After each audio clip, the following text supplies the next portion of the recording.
as we go through this, you'll start to see that some of these things don't occur in isolation, that different chemical parameters of water interact together. So we'll talk now about pH. As far as what pH is, I'm hoping you remember your high school chemistry lessons here. pH actually stands for potential hydrogen, which means absolutely nothing to anybody and doesn't tell you anything about what it does. So pH is a measure of how acidic or how alkali water is.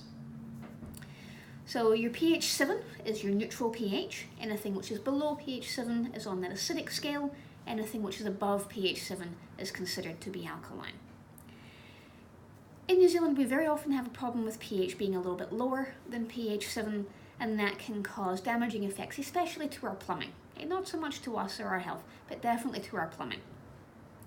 If the pH is higher and it's alkaline, then if it's really alkaline, it can start to affect taste. And it can also make water feel slippery, like you can't get the soap off when you touch it. So the guideline values, and it is just a guideline because it doesn't really affect our health, but it can cause some problems, is between pH 7 and 8.5. So that's from neutral water to slightly alkaline. Anywhere in there, and we're probably going to be quite happy and enjoy the taste of our water. Anything outside of that can cause some problems. And you can see on the bottom there, you've got the pH scale and some of the common things that you'll be familiar with and what sort of pHs they have. So things like your battery acid, pH 0, lemon juice is pH 2, that's very acidic, but you'd still eat lemons, right? It's not going to damage you in any way. Your oven cleaner, you probably don't want that on your hands, it's all the way up at pH 14. Things like bleach are pH 12.4. Pure water is neutral, rainwater is just a little bit on the acidic side. So if we have a problem with pH, what do we do about it? Most common problem by a long shot is the pH being a little bit lower, and that's because there's lots of people collecting rainwater or rainwater running off the land, and it's generally a little bit on the acidic side. We've got two ways that we can correct that. The nice easy way for domestic users is something that's called a neutralizing filter.